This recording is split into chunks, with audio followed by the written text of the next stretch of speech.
Hi everyone, it's John again, and I am a Facebook ad strategist and also a social entrepreneur. And today's video, we're gonna talk about targeting. And a lot of people are asking me about this, what I recommend on the number of interests that you want to target at first when you're testing, and also which interests do you want to target first.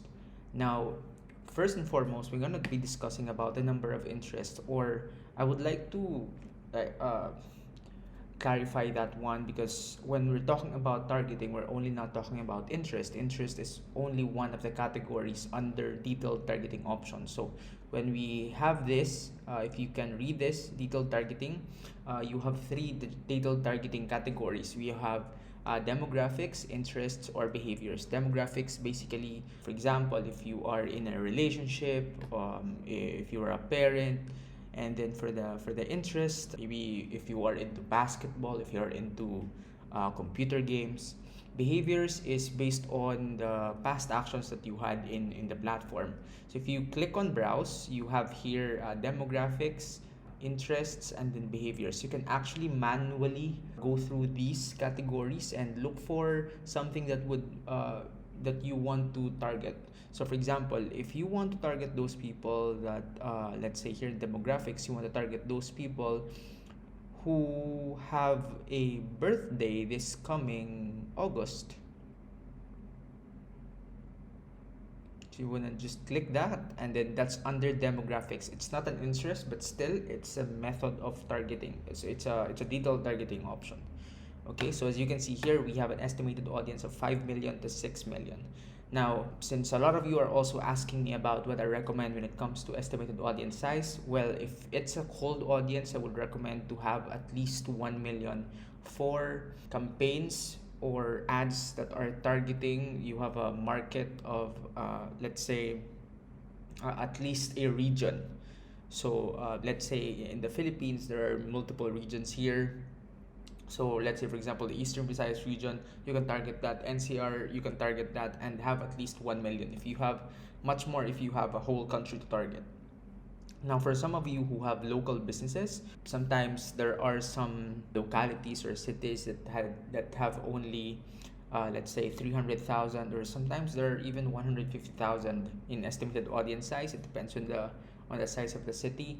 What you can do is, actually, what I would recommend you to do is not put a detailed targeting option anymore, because you want to go broad, not really broad that, without detailed targeting, but just, enough for the delivery system of Facebook to give you, more chances of getting that person who is more likely to give you the action that you want. Then that's much better. Just imagine if you only give like Facebook, because of your very narrow targeting, you will only have like 10,000 people in the audience size. Now imagine the possibility of those 10,000 people that will buy directly to you. And not mentioning, sometimes there are inaccuracies when it comes to interest tagging, because let's say there are some cases that a person will just watch basketball or a volleyball game, and then they will be tagged immediately in those interests, even though they're not really interested to that in that particular time. So you really wanna go into interest or detailed targeting option, especially if you're targeting cold audience. Cold audience are those people who don't know your brand yet. You want to go without detailed targeting options if it's below 1 million, because you want to give more chances for the delivery system of Facebook to really give you what you want and look for people who are more likely to take action. Okay, so I hope I explained that in the best way and the most comprehensive way possible. Now let's go back here again. There are three categories: demographics, interests, and then behaviors. As you can see here, this is a demographic category, and then we have also interests here. So by all means, you can actually just type a certain keyword and try if you can find something that will mean something to your brand. You can also go to behaviors. The most common behavior targeting here are engaged shoppers, which is, I think, very competitive already. Another one here is those people who are using Android phones, or those people who are using tablets. Okay, let's go talk about why is it very important for you to limit the number of detailed targeting options. Well, first and foremost, you want to know and you want to establish variables that are limited. So what do I mean by this? If you have a lot of interests in the ad set level, it's very hard for you to determine which interest gave you the most results. So if you will do ad sets, if you will make ad sets, it's better that you control the number of variables. If you have that certain variable, if you kept everything the same except one thing, you will exactly know what made that ad set perform better than the other. Okay, so for example, if we have here one ad set, birthday in August, and then I will also quickly duplicate this, and then I will target, I'll just edit this. I'll just click suggestions and I will click birthday in September. So I will make that in separate ad sets because I want to know which one is more effective, which one gives me the most result. Okay, now if I will imagine, if I will just put that August, birthday in August and birthday in September in just one ad set, how can I know which one performed best or performed better? Okay, so that's the reason why you want to limit the number of digital targeting options that you want to put there. There are targeting options that will only give you few thousands, or very low people, low audience, I mean. And in most of these cases, what I would recommend is for you to find another interest that's still related to that somehow, but will give you a better, a broader audience. So I can't think of any sample right now, but if you will encounter a certain audience like that, it's better you look for other interests that is related, or click suggestions, and there will be other suggestions there that are commonly used by advertisers. So the interests that will appear here are those interests or the detailed targeting options that are commonly used also by other advertisers. So notice the term commonly used. It's very competitive. So what you can see there are the commonly used, so they're already naturally competitive. Now, that's the reason why I would love to research for other interests that are really not competitive. And one of the tools that I use for that is adtargeting.io. So this is a tool. I can search for Facebook interests that are most of the times hidden by the algorithm. And again, the reason why is because Facebook or Meta here will, when you click suggestions, they will the most commonly used partnered with that particular interest that you have already input will appear, but other interests or detailed targeting options that are not commonly used will not usually appear. So what I would do is I go here at adtargeting.io and then search, let's say birthday.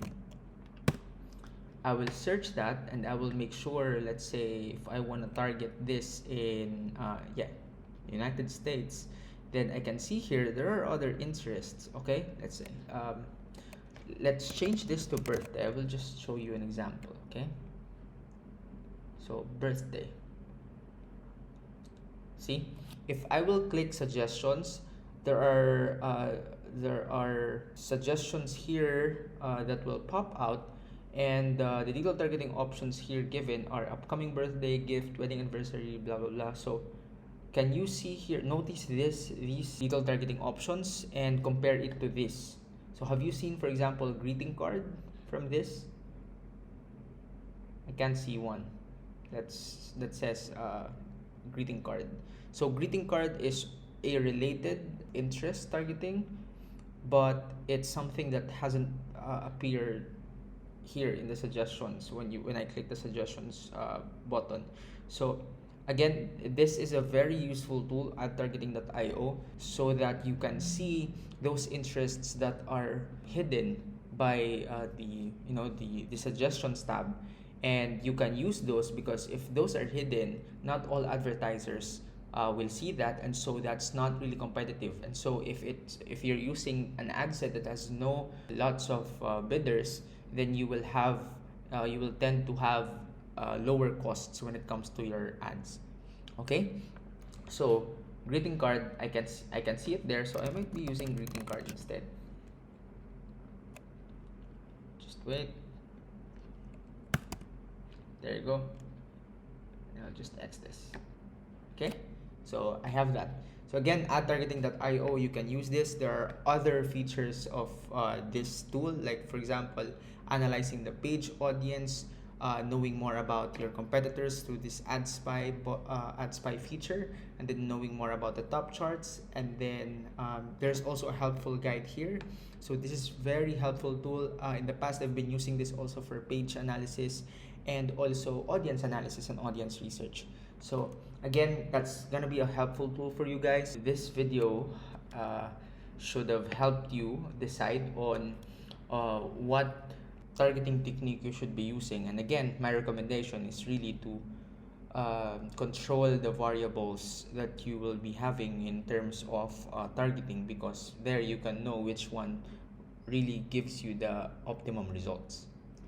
Okay, now in the next video, I'm going to share with you how to spy, okay, how to spy your competitors' ads through this tool, the ad targeting IO. And then there's also another tool, which is the Facebook ads library. But again, as always, the paid tool will give you more options, and it gives you more information than the free ones. And this ad targeting.io tool is very helpful, especially right now with us handling clients, and it's very helpful for us in delivering better results for them.